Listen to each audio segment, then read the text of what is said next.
아, 그렇다면 이건 정권 내통한 세력 아니냐.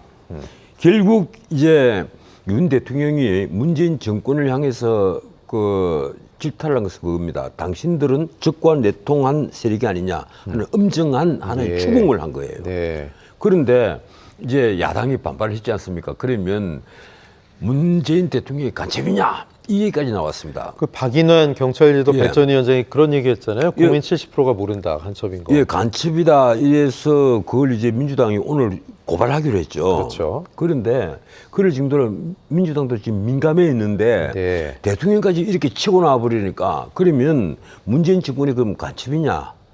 이런 표현이 나왔단 말이에요.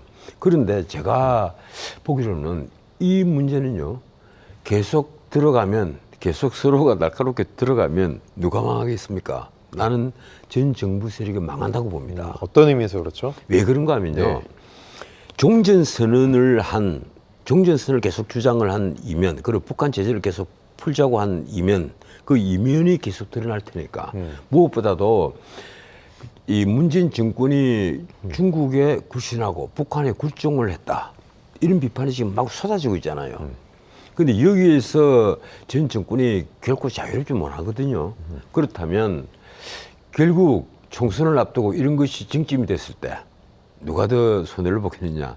결국은 민주당이란 말이에요. 네. 그러니까 민주당도 아마 윤석열 정부에게 그리고 윤 대통령에게 왜 그런 말 했습니까? 하고 대들기에는 한계가 있을 겁니다. 그런데 대통령실도 확진을 피하는 눈치예요.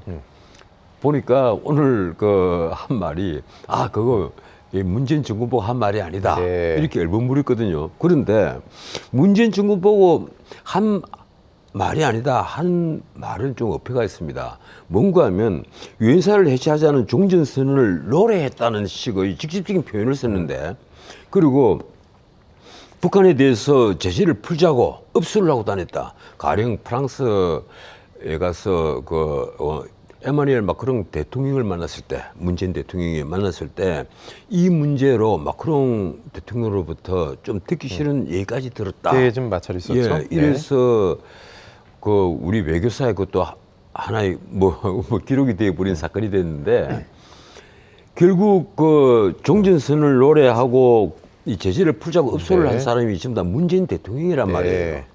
그러면 문 대통령을 두고 이게 반국가 세력이라고 질타를 한 셈인데, 과연 반국가 세력이라는 표현 자체가 어느 정도의 함의를 갖고 있느냐.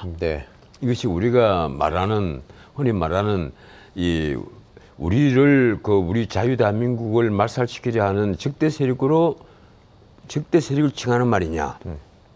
그건 앞으로도 이제 연구를 해봐야 되겠지만, 어떻든 윤석열 대통령이 어제 칼을 뽑은 건 사실로 보입니다. 그런데 문제는 대통령실에서도 확진을 피하려 하고, 민주당도 아마 제가 보기로는 이 문제에 있어서 확진을 하기는 좀 어려울 겁니다.